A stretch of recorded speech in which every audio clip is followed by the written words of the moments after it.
ಜಾತಿ ಅಂತ ಫಸ್ಟು ನನ್ನ ತಲೆಗೆ ಬಂದಿದ ತಕ್ಷಣ ಒಂದು ನೆನಪಾಗುತ್ತೆ. ಈ ಜಗತ್ತಲ್ಲಿ ಜಾತಿ ಅನ್ನೋ ಪದನೇ ಇರಲಿಲ್ಲ ಅಂದಿದ್ದರೆ ಅದೆಷ್ಟೋ ಪ್ರೇಮಿಗಳು ಒಂದಾಗ್ಬಿಡ್ತಾಯಿದ್ರು ಅಂತ. ಹೆಂಗೆ ಜಾತಿ ಸ್ಟಾರ್ಟ್ ಆಯಿತು ಅಂತ ನೋಡೋಕೆ ಹೋಗೋಣ. ಫಸ್ಟ್ ಸೋಷಿಯಲ್ ಮೀಡ್ಯಾದಲ್ಲಿ ಯಾರಾದ್ರ ಹೆಸರು ನೋಡಿ ಹೆಸ್ರು ಪಕ್ಕ ಜಾತಿ, ಸ್ಕೂಲ್ಗೆ ಹೋಗಿ ಸ್ಕೂಲ್ ಪಕ್ಕದಲ್ಲಿ ನೀನು ಯಾವ ಜಾತಿ ಅವನು, ಜಾತಿ ವಿರುದ್ಧವಾಗೂ ಹೇಳೋಕ್ಕೋಗಲ್ಲ, ಜಾತಿ ಪರನೂ ಮಾತಾಡೋಕ್ಕೆ ಹೋಗಲ್ಲ.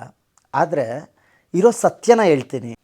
ಜಾತಿ ಅನ್ನೋದೇ ಇರಬಾರ್ದು, ಇದು ಯಾವುದು ವೃತ್ತಿ ಅನ್ನೋದೇ ಇರಬಾರ್ದು, ಇದನ್ನು ಒಂದೇ ಎಲ್ಲರೂ ದೇವರೇ ಕೈ ಮುಕ್ಕೊಂಡು ಇದ್ಬಿಡೋಣ ಅಂತ ಇದ್ದರೆ ಇವತ್ತು ನೀವು ಇರ್ತಾ ಇರಲಿಲ್ಲ, ನಾನು ಇರ್ತಾ ಇರಲಿಲ್ಲ, ಈ ಜಗತ್ತಲ್ಲಿ ಯಾರೂ ಇರ್ತಾ ಇರಲಿಲ್ಲ. ಬಸವಣ್ಣವರೇ ಹೇಳಿದ್ದಾರೆ, ಜಾತಿ ಇಲ್ಲದ ಜ್ಯೋತಿಗಳಾಗ್ರಿ. ನಾವು ಆ ಜಾತಿ ಇಲ್ಲದ ಜ್ಯೋತಿ ಆಗಿದ್ದೀವಿ, ಆದರೆ ಮನೆ ಸುಳೋ ಜ್ಯೋತಿಗಳಾಗಿದ್ದೀವಿ. ಆ ಹುಡುಗಿ ಒಂದು ವಜ್ರನೇ ಸಿಕ್ಕಿರುತ್ತೆ.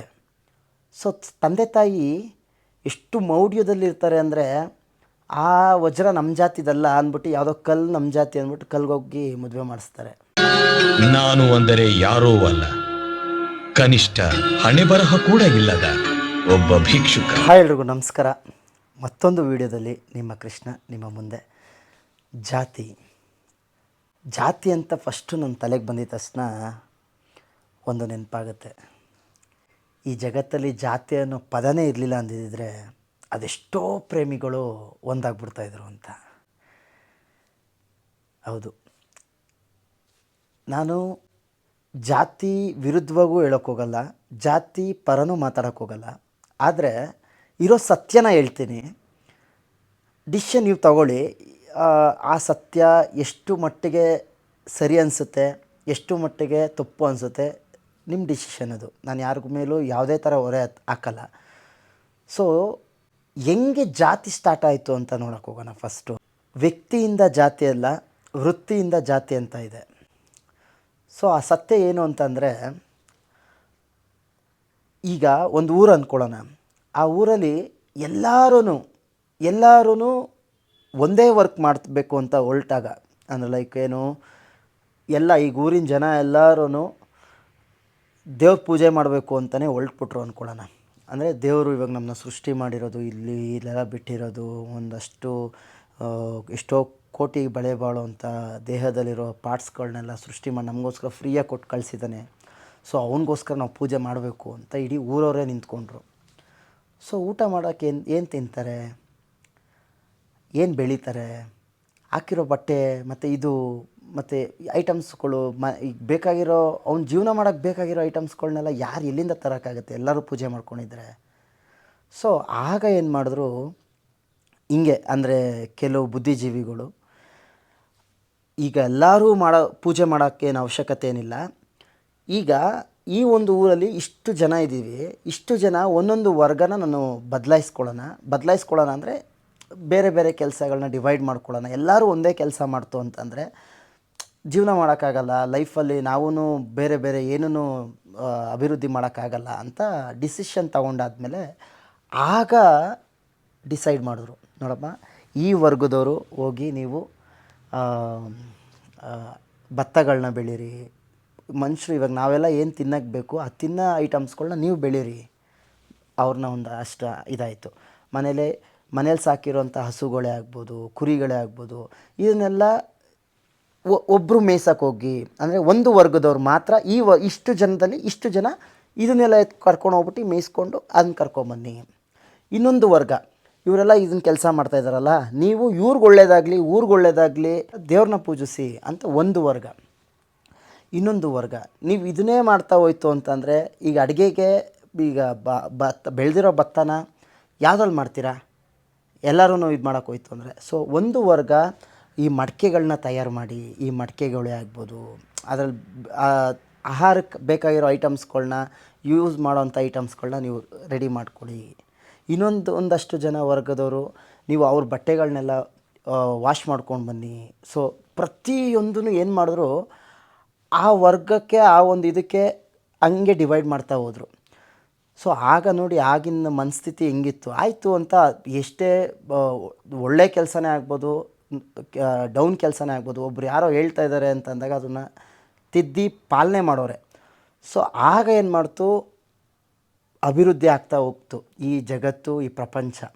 ಸೊ ಅದಕ್ಕೋಸ್ಕರ ನಾವೆಲ್ಲರೂ ಈಗ ಬದುಕ್ತಾ ಇರೋದೇ ಆ ಒಂದು ವಿಚಾರದಿಂದ. ಇಲ್ಲ ಏನು ಬೇಡ, ಜಾತಿ ಅನ್ನೋದೇ ಇರಬಾರ್ದು, ಇದು ಯಾವುದು ವೃತ್ತಿ ಅನ್ನೋದೇ ಇರಬಾರ್ದು, ಇದನ್ನು ಒಂದೇ ಎಲ್ಲರೂ ದೇವರೇ ಕೈ ಮುಕ್ಕೊಂಡು ಇದ್ಬಿಡೋಣ ಅಂತ ಇದ್ದರೆ ಇವತ್ತು ನೀವು ಇರ್ತಾ ಇರಲಿಲ್ಲ, ನಾನು ಇರ್ತಾ ಇರಲಿಲ್ಲ, ಈ ಜಗತ್ತಲ್ಲಿ ಯಾರೂ ಇರ್ತಾ ಇರಲಿಲ್ಲ. ಅರ್ಥ ಮಾಡ್ಕೊಳ್ಳಿ.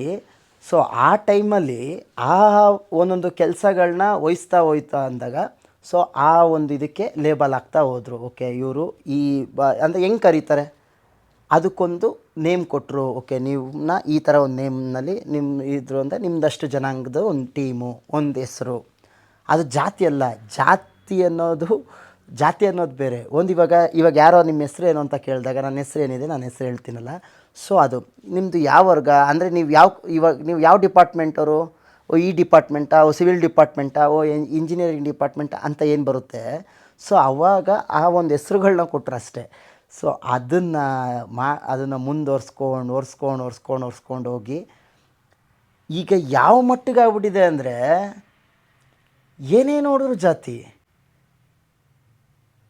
ಸೋಷಿಯಲ್ ಮೀಡ್ಯಾದಲ್ಲಿ ಯಾರಾದ್ರೂ ಹೆಸರು ನೋಡಿ ಹೆಸ್ರು ಪಕ್ಕ ಜಾತಿ. ಸ್ಕೂಲ್ಗೆ ಹೋಗಿ ಸ್ಕೂಲ್ ಪಕ್ಕದಲ್ಲಿ ನೀನು ಯಾವ ಜಾತಿ ಅವನು, ಏನು ಅವಶ್ಯಕತೆ ಇದೆ ಈಗಿನ ಪ್ರೆಸೆಂಟ್, ಏನು ಅವಶ್ಯಕತೆ, ಏನು ಯೂಸ್ ಆಗ್ತಿದೆ ನಿಮಗೆ? ಆಯಿತು, ಈಗಿನ ಪ್ರೆಸೆಂಟಲ್ಲೂ ನಾವು ಅದೇ ಕೆಲಸಗಳನ್ನ ಮಾಡ್ತಾಯಿದ್ದೀವಿ ಅಂತಂದರೆ 100% ಯೂಸ್ ಆಗುತ್ತದು. ಎಲ್ಲರೂ ಹೆಂಗೆ ಆ ಕೆಲಸಗಳನ್ನ ಮಾಡ್ತಾಯಿದ್ದೀರಾ? ನಮ್ಮ ಮನೆಗಳು ನಾವು ಪೂಜೆ ಮಾಡ್ತಾಯಿದ್ದೀವಿ, ನಮ್ಮ ಮನೆ ಐಟಮ್ಸ್ಗಳನ್ನ ನಾವು ರೆಡಿ ಮಾಡ್ಕೊತಾ ಇದ್ದೀವಿ. ಏನು ಪಾತ್ರೆ ಅಂಗಡಿಗೆ ಹೋಗ್ತೀವಿ, ಅದು ನಮ್ಮದೇನಿದೆ ಪಾತ್ರೆ ತೊಗೊಂಬರ್ತೀವಿ. ನಮ್ಮನೆ ಬಟ್ಟೆಗಳನ್ನ ನಾವು ಒಕ್ಕೋತಾ ಇದ್ದೀವಿ. ನಮ್ಮನೆ ಅಕ್ಕಿಗಳನ್ನ ನಾವು ಕೊಂಡ್ಕೊಂಬರ್ತಾಯಿದ್ದೀವಿ. ಇನ್ನೆಲ್ಲಿ ಎಲ್ಲರೂ ಏನು ನೋಡಬೇಕು? ಇದು ಒಂದು ಸೈಡು. ಆದಮೇಲೆ ಬೇಜಾರೇನು ಅಂತ ಅಂದರೆ ಮನೇಲಿ ಒಂದು ಮದುವೆ ವಿಚಾರಕ್ಕೆ ಅಂತ ಬಂತು ಅಂದರೆ, ಒಂದು ಹೆಣ್ಮಗುಗೆ ಆಗ್ಬೋದು, ಒಂದು ಗಂಡು ಮಗುಗೆ ಆಗ್ಬೋದು, ಆ ಹುಡುಗಿ ಒಂದು ವಜ್ರನೇ ಸಿಕ್ಕಿರುತ್ತೆ. ಸೊ ತಂದೆ ತಾಯಿ ಎಷ್ಟು ಮೌಢ್ಯದಲ್ಲಿರ್ತಾರೆ ಅಂದರೆ ಆ ವಜ್ರ ನಮ್ಮ ಜಾತಿದಲ್ಲ ಅಂದ್ಬಿಟ್ಟು ಯಾವುದೋ ಕಲ್ಲು ನಮ್ಮ ಜಾತಿ ಅಂದ್ಬಿಟ್ಟು ಕಲ್ಗೋಗಿ ಮದುವೆ ಮಾಡಿಸ್ತಾರೆ. ಅರ್ಥ ಮಾಡ್ಕೊಳ್ಳಿ. ಒಂದು ಯಾವತ್ತೋ ಒಂದು ದಿನ ಇವತ್ತು ಹಾಕ್ಕೊಂಡು ನಾಳೆ ಅರ್ಧ ಹಾಕೋ ಬಟ್ಟೆಗೆ ಆ ಒಂದು ಮಗು ನನಗೆ ಅದೇ ಬಟ್ಟೆ ಬೇಕು, ಇಲ್ಲಾಂದರೆ ನಾನು ಹಬ್ಬ ಮಾಡೋಕ್ಕೆ ಇಷ್ಟ ಇಲ್ಲ ಅಂತ ನೊಂದ್ಕೊಂಡು ಕೂತ್ಕೊತಾ ಇದ್ದು ಹುಡುಗಿ ಇನ್ನು ಜೀವನ ಪರ್ಯಂತ ಯಾವುದೋ ಕಲ್ಗೋಗಿ ನೀವು ಮದುವೆ ಮಾಡ್ತಾಯಿದ್ದೀರಾ. ಇಲ್ಲ ಹುಡುಗಂಗೆ ಆಗ್ಬೋದು, ನಾನು ಹೇಳ್ತಿರೋದು ಹುಡುಗಿಗೆ ಆಗ್ಬೋದು, ಜಾತಿ ಅನ್ನೋದಕ್ಕೆ ದೂರ ಮಾಡ್ತಾಯಿದ್ದೀರಾ ಅಂತ ಹೋಯ್ತು ಅಂದರೆ ನಿಮ್ಮಷ್ಟು ಅಂದರೆ ಆ ಒಂದು ಕೆಲವು ಮಟ್ಟಿಗೆ ಯೋಚನೆ ಯಾವತ್ತೂ ಮಾಡೋಕ್ಕೆ ಹೋಗ್ಬೇಡಿ. ಬಸವಣ್ಣವರೇ ಹೇಳಿದ್ದಾರೆ, ಜಾತಿ ಇಲ್ಲದ ಜ್ಯೋತಿಗಳಾಗ್ರಿ. ನಾವು ಆ ಜಾತಿ ಇಲ್ಲದ ಜ್ಯೋತಿ ಆಗಿದ್ದೀವಿ, ಆದರೆ ಮನೆ ಸುಡೋ ಜ್ಯೋತಿಗಳಾಗಿದ್ದೀವಿ, ಬೆಳಗಂತೂ ಜ್ಯೋತಿಗಳಾಗಿಲ್ಲ ನಾವು ಯಾರೂ. ಸೊ ಅಂಥದ್ದೆಲ್ಲ ಕೇಳಿದಾಗ ತುಂಬ ನೋವಾಗುತ್ತೆ. ಅದಕ್ಕೆ ನಾನು ಸ್ಟಾರ್ಟಿಂಗಲ್ಲೇ ಹೇಳಿದೆ, ಈ ಜಾತಿ ಅನ್ನೋ ಪದ ಇಲ್ಲ ಅಂದಿದ್ರೆ ಈ ಜಗತ್ತಲ್ಲಿ ಎಷ್ಟೋ ಪ್ರೇಮಿಗಳು ಒಂದಾಗ್ಬಿಡ್ತಾಯಿದ್ರು ಅಂತ. ದಯಮಾಡಿ ಆ ಥರ ಒಂದು ತಪ್ಪುಗಳನ್ನ ಮಾಡೋಕ್ಕೆ ಹೋಗ್ಬೇಡಿ. ಆಮೇಲೆ ನಾನು ಹೇಳಿದ ಸೋಷಿಯಲ್ ಮೀಡ್ಯಾದಲ್ಲಿ ಆ ಹೆಸ್ರುಗಳೇ ಆಗ್ಬೋದು, ಪಕ್ಕದಲ್ಲಿ ಹೆಸ್ರು ಇಕ್ತೀರಾ, ಅದ್ರ ಪಕ್ಕದಲ್ಲಿ ನಿಮ್ಮ ಜಾತಿದು ಹಾಕ್ಕೊಂಡಿರ್ತೀರ. ನಿಮ್ಗೆ ನಾನು ಕೇಳ್ತಿರೋದು ಅದೇ ಪ್ರಶ್ನೆ, ಏನು ಯೂಸ್ ಆಗ್ತಿದೆ ನಿಮಗೆ? ಅದರಿಂದ ಏನು ಯೂಸ್ ಇದೆ?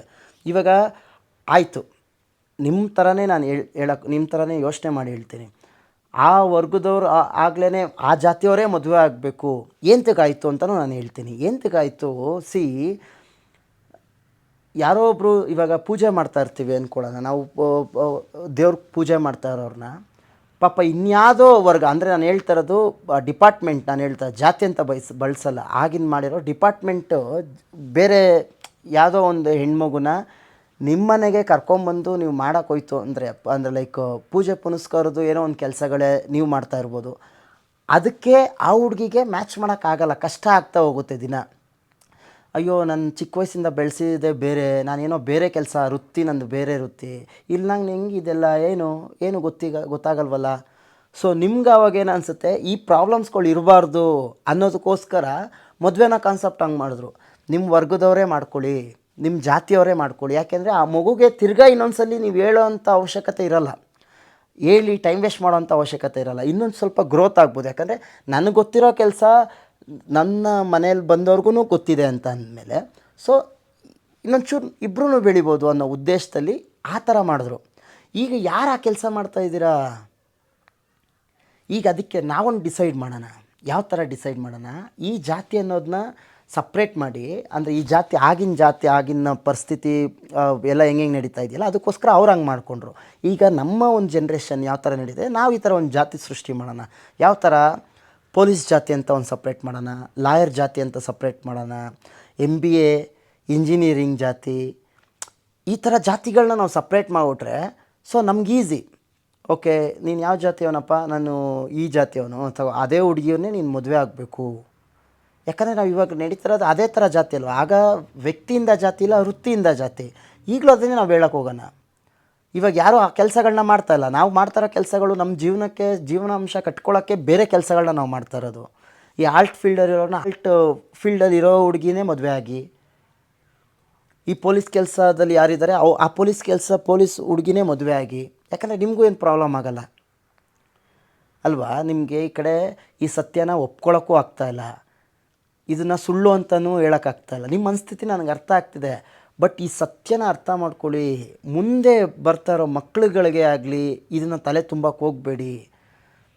ಆಗ ಮನೇಲಿ ಏನಾದ್ರು ಒಂದು ಸ್ವಲ್ಪ ಕಡಿಮೆ ಇತ್ತು ಅಂದ್ರೂ ಆಗ ಇದ್ದಿದ್ದೇ ಅದೇ ಥರ ಪ್ರೋಸೆಸ್ಸು. ನಾನು ನಿಮ್ಗೆ ಕೊಟ್ಟು ಆಗ ದುಡ್ಡು ಇರಲಿಲ್ಲ. ಬರೀ ಇವಾಗ ನಾನು ಏನು ಬೆಳೆದಿದ್ದೀನಿ, ಆ ಬೆಳೆದಿರೋದನ್ನ ಇನ್ನೊಬ್ರು ಕೊಟ್ಟು ಅವರಿಂದ ಏನೋ ಒಂದು ನಾವು ಮಡಿಕೆ ತಗೊಬರ್ಬೇಕಾಯ್ತು. ಆ ಮಡಿಕೆಯಿಂದ ಇನ್ನೊಬ್ರು ಕೊಟ್ಟು ಅವ್ರಿಗೇನು ಬೇಕೋ ಅದು ತಗೋಬೇಕಾಯ್ತು.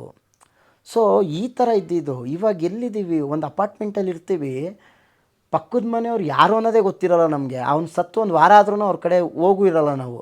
ಯಾರು ಅಂತಂದರೆ ಗೊತ್ತೂ ಇರೋಲ್ಲ. ಅಂದರೆ ಆ ಥರ ಇದ್ದಿದ್ದು. ಆಗ ಹಂಗೆ ಇರಲಿಲ್ಲ. ನಿಮ್ಮ ಮನೇಲಿ 20 ಜನ ಸಡನ್ನಾಗಿ ಯಾರೋ ಬಂದರು ಅಂದರೆ ಅಲ್ಲೋಗಿ ಅದಿಸ್ಕೊಂಬ, ಈ ಮನೆಗೆ ಹೋಗಿ ಇದಿಸ್ಕೊಂಬ, ಈ ಕಡೆ ಹೋಗಿ ಇದಿಸ್ಕೊಂಬ ಅಂತ ಅಂದ್ಕೊಂಡೆ ಒಂದು ಮನೇಲಿ 20 ಜನಕ್ಕೆ ಊಟ ರೆಡಿ ಮಾಡ್ಕೊತಾಯಿದ್ರು. ಅಂದರೆ ಅಷ್ಟು ಬಾಂಧವ್ಯ ಇತ್ತು ಅವಾಗ. ಈಗ ಆ ವೃತ್ತಿಯಿಂದ ಜಾತಿಯಾಗಿರೋದು ಯಾವ ಮಟ್ಟಿಗೆ ನಮ್ಮ ಎಲೆಕ್ಷನ್ಸ್ ಮತ್ತು ಈ ರಾಜಕಾರಣಿಗಳು ಎಷ್ಟು ಯೂಸ್ ಮಾಡ್ಕೊತವ್ರೆ ಅಂದರೆ ಅದನ್ನು ನಿಮ್ಗೆ ಅರ್ಥ ಆಗ್ತಾಯಿಲ್ಲ. ತುಂಬ ಅದನ್ನು ಯೂಸ್ ಮಾಡ್ಕೊತಾರೆ. ಬಿಕಾಸ್ ಆಫ್ ನಮ್ಮಲ್ಲಿ ಆ ಒಗ್ಗಟ್ಟಿಲ್ಲ. ಹೌದು, ಪ್ರಾಕ್ಟಿಕಲಾಗಿ ಯೋಚನೆ ಮಾಡಿ. ಸತ್ಯ ಅಲ್ವಾ ಇದು ಈ ಥರದಿಂದ ಸ್ಟಾರ್ಟ್ ಆಗಿದ್ದು. ಬಟ್ ಇದನ್ನು ನಾವು ಈ ಥರ ಕಂಟಿನ್ಯೂ ಮಾಡೋದು ತಪ್ಪಲ್ವ ಅದು. ಸೊ ಇದು ನನಗೆ ಹೇಳಬೇಕು ಅನಿಸ್ತು. ದಯಮಾಡಿ ಈ ಜಾತಿ ಅನ್ನೋ ಪದನ ಫಸ್ಟು ಅಳ್ಸಾಕಿ. ಹಂಗೂ ನೀವು ಅಳ್ಸೋಕ್ಕೆ ನನಗೆ ಇಷ್ಟ ಇಲ್ಲ ಅಂತಂದರೆ ಕಂಪ್ಲೀಟಾಗೆ ಇವಾಗ ನಿಮ್ಮ ಕೆಲಸಗಳೇನು ಮಾಡ್ತಾಯಿದ್ದೀರಾ, ಒಬ್ಬರು ಬೇರೆ ಏನೋ ಸೇಲ್ ಮಾಡ್ಬೋದು, ಇನ್ನೊಬ್ಬರು ಬೇರೆ ಏನೋ ಪರ್ಸೇಜ್ ಮಾಡ್ತಾ ಕೆಲಸಗಳಿರ್ಬೋದು. ಆ ಒಂದು ಇದಕ್ಕೇ ನಿಮ್ಮ ಜಾತಿದನ್ನ ಹೆಸರಿಟ್ಕೊಂಡು ಅದನ್ನು ಕಂಟಿನ್ಯೂ ಮಾಡಿ. ಇನ್ನೊಂದಷ್ಟು ವರ್ಷ ಆದಮೇಲೆ ತಿರ್ಗಾ ಜನ್ರೇಷನ್ ಚೇಂಜ್ ಆಗುತ್ತೆ. ಸೊ ಆವಾಗ ಇನ್ನೂ ಬೇರೆ ಅವ್ರು ಮಾಡ್ಕೊತಾರೆ. ಅವಾಗ ನೀವು ಆಗಿನ ಜಾತಿನೇ ಇವಾಗ ಕಂಟಿನ್ಯೂ ಮಾಡಿ, ಈಗ ಇದಕ್ಕೂ ಸಂಬಂಧನೇ ಇಲ್ಲ. ಬಟ್ ಜಾತಿ, ದೇವರು ಈ ಜಗತ್ತಲ್ಲಿರೋದೇ ಎರಡೇ ಜಾತಿ. ಒಂದು ಪ್ರಾಣಿಗಳ ಜಾತಿ, ಇನ್ನೊಂದು ಮನುಷ್ಯರುಗಳ ಜಾತಿ. ಪ್ರಾಣಿ ಅಂದರೆ ಎಲ್ಲನೂ ಸೇರಿಕೊಳ್ಳುತ್ತೆ, ಮನುಷ್ಯರು ಅಂದರೆ ಎಲ್ಲನೂ ಸೇರಿಕೊಳ್ಳುತ್ತೆ. ಆ ಭಗವಂತನಿಗೆ ನೀವು ಕಾಲಲ್ಲಿ ಒಜ್ಜುವಂಥ ಕೆಲಸ ಮಾಡ್ತಾಯಿದ್ದೀರ ನೀವು. ಅಲ್ಲೇ ನಾನು ಬೇರೆ ಜಾತಿ, ನೀನು ಬೇರೆ ಜಾತಿ. ಅಲ್ಲೆಲ್ಲೋ ಒಂದು ಕಡೆ ಮನೆಯಲ್ಲಿ ಅವರು ಊಟ ತಿನ್ನಬಾರ್ದು, ಇವರು ಮುಟ್ಟಬಾರ್ದು, ಇದು ಹಂಗೆ ಮಾಡಬಾರ್ದು, ಅದು ಹಂಗೆ ಮಾಡಬಾರ್ದು, ಇವ್ರ ಮದುವೆ ಯಾವ ಜಗತ್ತಲ್ಲಿದ್ದೀವಿ ನಾವು. ತುಂಬ ಬೇಜಾರಾಗುತ್ತೆ ನನಗೆ ಈ ಥರ ಒಂದು ವಿಚಾರಗಳಲ್ಲಿ. ಇದರಲ್ಲಿ ಹುಟ್ಟಿದೆ ನಾನು ತಪ್ಪಾಗೋಯ್ತಲ್ಲಪ್ಪ ಅಂತ ಎಷ್ಟೋ ಸರಿ ದೇವ್ರ ಹತ್ರ ಬೇಡ್ಕೊಂಬಿಟ್ಟಿದ್ದೀನಿ. ಇಲ್ಲಿ ಯಾಕಪ್ಪ ಇಂಥ ಪರಿಸ್ಥಿತಿಲ್ಲ ನಾನು ಹುಟ್ಟಿಸ್ಬಿಟ್ಟೆ ಈ ಥರ ಒಂದು ಸಿಚುವೇಶನ್ಸಲ್ಲಿ ಅಂತ. ಸೊ ದಯಮಾಡಿ ಅದನ್ನು ಯಾರೂ ಕಂಟಿನ್ಯೂ ಮಾಡೋಕ್ಕೆ ಹೋಗಬೇಡಿ. ದಯಮಾಡಿ ಅದು ನಿಮ್ಗೆ ಯಾರಾದರೂ ಜಾತಿ ಕೇಳೋವಂಥ ಪರಿಸ್ಥಿತಿ ಜಾತಿ ಕೇಳ್ತವ್ರೆ ಅಂಥವ್ರನ್ನ ನಿಮ್ಮ ಲೈಫಿಂದನೇ ದೂರ ಇಕ್ಕಿ. ಅವ್ರ ಹತ್ರಕ್ಕೂ ಹೋಗೋಕ್ಕೆ ಹೋಗ್ಬೇಡಿ. ಇಲ್ಲ ಕೇಳ್ತಾಯಿದ್ದಾರೆ ಅಂದರೆ ಅರ್ಥ ಮಾಡಿಸೋ ಕೆಪಾಸಿಟಿ ನಿಮ್ಗಿರಲಿ ಅಂತಲೇ ಈ ಒಂದು ವಿಚಾರನ ನಿಮ್ಮ ಹತ್ರ ಹಂಚ್ಕೋಬೇಕು ಅನಿಸ್ತು. ಅವ್ರ ಹತ್ರ ಅರ್ಥ ಮಾಡಿಸ್ಕೊಳಕ್ಕಾಗಿಲ್ಲ ಅಂದರೂ ಪರವಾಗಿಲ್ಲ, ಅಂಥವ್ರಿಂದ ಫಸ್ಟು ದೂರ ಇರಿ. ಯಾವ ಮಕ್ಕಳು ಯಾವ ಒಂದು ಶಾಲೆಯಲ್ಲಿ ಜಾತಿ ಕೇಳ್ತಾಯಿದ್ರೆ ಅಂಥ ಶಾಲೆಯಿಂದ ದೂರ ಇರಿಸಿ. ದಯಮಾಡಿ ಇದು ಯಾವುದೂ ಮಕ್ಳುಗಳಿಗೆ ತಲೆ ತುಂಬಬೇಡಿ. ನನಗೆ ನಿಮ್ಗಳದೆಲ್ಲ ಹಾಳಾಗೋಗಲಿ, ನಮ್ಮದು ನಿಮ್ಮದೆಲ್ಲ ಹಾಳಾಗೋಗಲಿ ಬಿಟ್ಟಾಕಿ. ಆ ಮಕ್ಕಳುಗಳಿಗೆ ತಲೆ ತುಂಬಬೇಡಿ. ಮುಂದೆ ಅವರು ಬೇರೆ ಥರ ಆಗಬೇಕು. ತಿರ್ಗಾ ಅದನ್ನೇ ಮಾಡಿ ಜಗತ್ತನ್ನ ಹಾಳು ಮಾಡೋಕ್ಕೆ ಹೋಗಬೇಡಿ. ನನ್ನ ಮಾತಿಂದ ಎಷ್ಟೋ ಜನಕ್ಕೆ ಹಲ್ಟಾಗಿದ್ದರೆ ಹಲ್ಟ್ ಮಾಡ್ಕೊಳ್ಳಿ. ಯಾಕೆಂದರೆ ಎಲ್ರಿಗೂ ಅಲ್ಟಾಗಲ್ಲ. ಇನ್ ಕೇಸ್ ಅಲ್ಟಾಗ್ತಿದೆ ಅಂತಂದರೆ ನೀವು ಆ ಮಟ್ಟಿಗೆ ಇಳಿದುಬಿಟ್ಟಿದ್ದೀರಾ ಅಂತ. ನನ್ನ ಮಾತಿಂದ ಯಾರೋ ಒಬ್ರಿಗೆ ಇಲ್ಲ ಇವ್ನು ಹೇಳ್ತಿರೋದು ಕರೆಕ್ಟಾಗಿದೆ ಅಂತ ಇತ್ತು ಅಂದರೆ ದೇವರಣೆಗೆ ಹೇಳ್ತಾ ಇದ್ದೀನಿ, ನೀವು ಕರೆಕ್ಟ್ ಟ್ರ್ಯಾಕಲ್ಲಿದ್ದೀರಾ, ಕರೆಕ್ಟ್ ರೂಟಲ್ಲಿದ್ದೀರಾ, ಈ ಜಗತ್ತು ಒಳ್ಳೇದಾಗಬೇಕು ಅಂತ ನಿಮ್ಮ ಮನಸ್ಸಲ್ಲಿದೆ, ಒಳ್ಳೇದು ಮಾಡಿ. ಮಕ್ಕಳು ಮೈಂಡ್ಗೆ ತುಂಬಕ್ಕೆ ಹೋಗ್ಬೇಡಿ ಜಾತಿ ಅನ್ನೋ ಒಂದು ಪದನ. ಬಸವಣ್ಣವ್ರು ನೀಟಾಗಿ ಹೇಳಿದ್ದಾರೆ, ಜಾತಿ ಇಲ್ಲದ ಜ್ಯೋತಿಗಳಾಗ್ರಿ ಎಲ್ಲರೂ, ಮನೆಗಳು ಬೆಳಗಬೇಕು. ಸೊ ಇಷ್ಟು ಹೇಳ್ತಾ ಈ ಒಂದು ವಿಡಿಯೋನ ಮುಗಿಸ್ತಾ ಇದ್ದೀನಿ. ವ್ಯಕ್ತಿಯಿಂದ ಜಾತಿ ಅಲ್ಲ, ವೃತ್ತಿಯಿಂದ ಜಾತಿ. ಸೊ ಕಂಪ್ಲೀಟ್ ಇಲ್ಲಿಗೆ ಇದು ನಿಲ್ಲಿಸಬೇಕು. ಯಾರ್ಯಾರು ಆ ಒಂದು ಪದಗಳನ್ನ ಮೆನ್ಷನ್ ಮಾಡಿಲ್ಲ ಪಕ್ಕದಲ್ಲಿ, ನಿಮ್ಮ ಹೆಸ್ರು ಪಕ್ಕದಲ್ಲಿ ಜಾತಿಯನ್ನು ಮೆನ್ಷನ್ ಮಾಡಿಲ್ಲ, ಅವ್ರಿಗೆಲ್ಲರಿಗೂ ಥ್ಯಾಂಕ್ ಯು ಸೋ ಮಚ್. ಯಾರ್ಯಾರು ಮಾಡಿದ್ದೀರಾ ದಯಮಾಡಿ ಇದೊಂದು ನಡೆಸ್ತಾ ಹೋಗಿ. ಮುಂದೆ ಇದನ್ನು ನೀವು ಇನ್ನೊಬ್ರಿಗೆ ಮಾದರಿ ಆಗಲಿ. ನೀವು ನಿಂತು ನೀರು ಆಗಬಾರ್ದು. ಯಾಕೆಂದರೆ ನೀವು ಯಾವುದೋ ಒಂದು ವರ್ಗಕ್ಕೆ ಸೇರಿದವರಲ್ಲ, ಯಾವುದೋ ಒಂದು ಊರಿನ ಕೆರೆಗೆ ಸೇರಿದವರಲ್ಲ. ನಿಮ್ಮನ್ನ ದೇವರು ಸೃಷ್ಟಿ ಮಾಡಿರೋದೇ ನೀನು ಎಲ್ಲ ಕಡೆ ಅರಿಬೇಕು ಅಂತ. ಯಾವುದೋ ಒಂದು ಇದಕ್ಕೆ ನೀನು ಫಿಕ್ಸ್ ಆಗಕ್ಕೆ ಹೋಗಬೇಡಿ ಅಂತ ಹೇಳೋಕ್ಕೆ ಇಷ್ಟಪಡ್ತೀನಿ. ದಯಮಾಡಿ ಆ ಒಂದು ಹೆಸರುಗಳನ್ನ ಅಳಿಸ್ಬಿಡಿ, ನಿಮ್ಮ ಹೆಸರುಗಳನ್ನ ಶಾಶ್ವತವಾಗಿ ಉಳಿಸ್ಕೊಳ್ಳಿ ಅಂತ ಹೇಳ್ತಾ ಥ್ಯಾಂಕ್ ಯು ಸೋ ಮಚ್. ನಿಮ್ಮ ಆರೋಗ್ಯದ ಕಡೆ ಗಮನ ಇರಲಿ. Love you all.